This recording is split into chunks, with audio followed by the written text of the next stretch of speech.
Okay, so hoping that you have already seen my video on analysis of a beam. This time I have taken a somewhat difficult problem. So this is a problem. Let's read the question first. Analyze the beam of dimension 350 mm by 450 mm as shown in the figure. Supports at end are fixed supports and intermediate supports are pinned supports. Loading conditions are shown in the figure itself. So this is basically a continuous beam of both the two sides supports as fixed and all other are pin supports. You can see these are 4 pin supports here, and we have given different loading conditions. So first of all we will start by creating a beam. So we'll open our StatPro. We will again select a new project. This will be a plain project again. So let's give a file name continuous beam. Length unit will be meter and force unit will be kilonewton again. Next, add beam, finish. We will select the front view. So now here we will need to change the type and distance of a grid. Now let's focus here. The uh, length of each beam is 4 meter and the total is 20 meter. So instead of going like here edit then making it 20, it will be very much bulkier. Instead of that, what I can do is I can type 5 here and spacing will be 4. So in this way I can get a continuous beam, each beam of length 4 meter and overall length as a 20 meter. And for Y, either you can keep this or you can make this, it doesn't matter. So click on OK.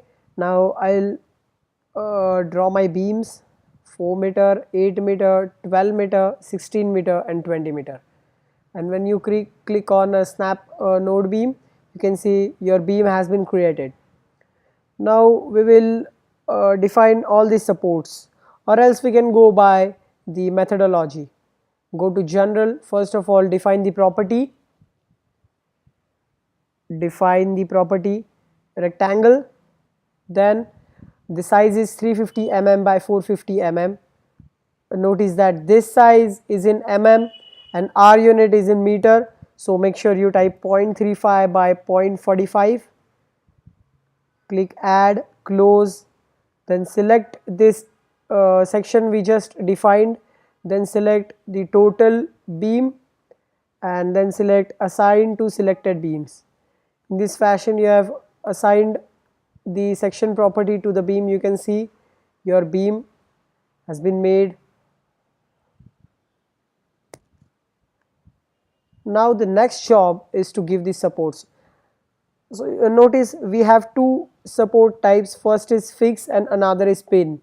So what we will do, first we will create both type of supports, fixed, add, create again, pin, add. So first of all we will define all fixed supports. Click on support, click both end supports. You can do this by clicking one, then after clicking control select the second one and then assign it. Similarly we will again define our pin supports, assign, okay.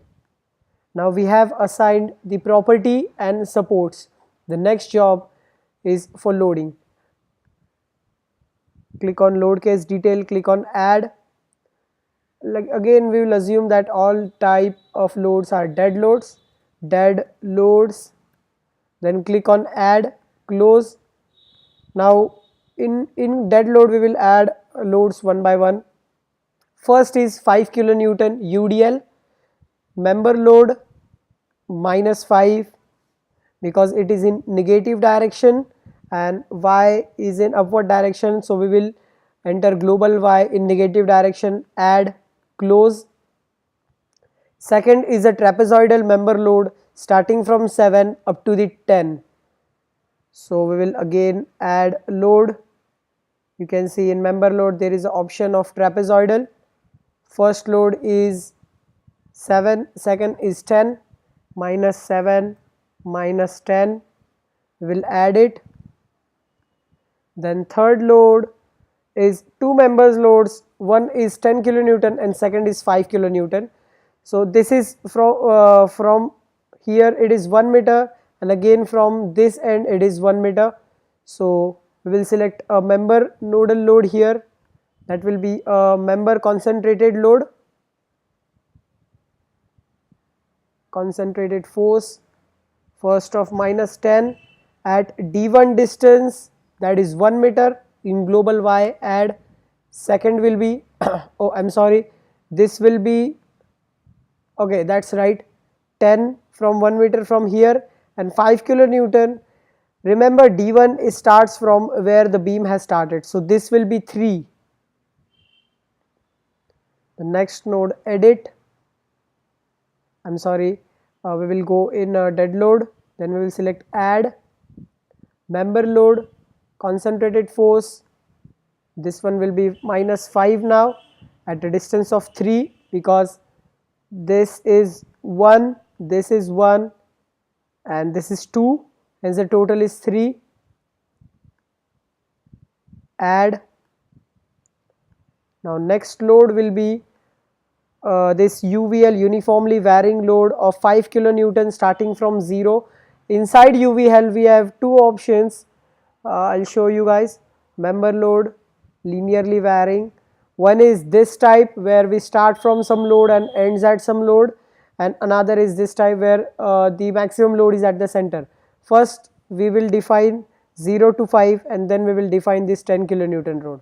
So first will be 0 to 5, 0 to minus 5, add, and the second last load will be minus 10 kilonewton, add. Now we have defined all the loads, next job is to apply them. First is uniformly varying load of 5 kilonewton for the first member, selected beam, assign, add. Then we have trapezoidal for the next beam, select beam, select trapezoidal load, add, assign.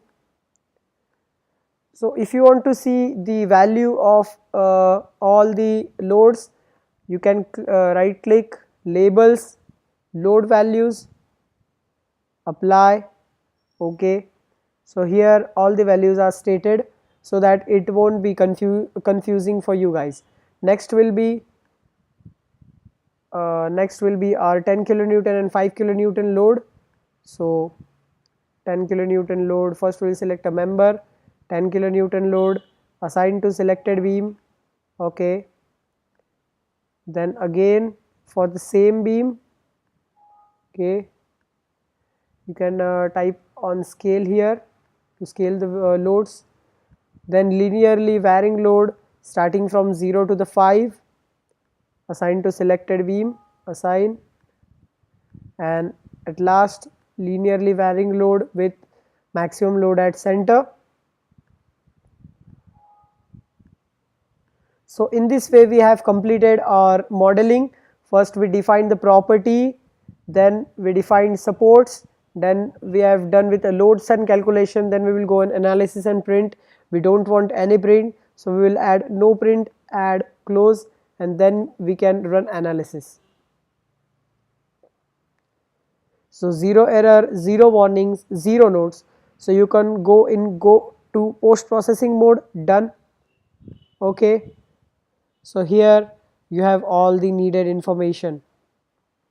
What you can do is you can maximize this window and use these bars like bending moment in Y. You can see the deflection. If you click control and scroll in and out, you can see deflection with large scale or smaller scale.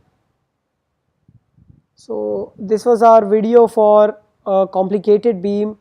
Here you can see all the graphs of different bending moments and shear forces and stuff. I hope you learned enough from this videos. If you have any doubt, you can contact me. Thank you.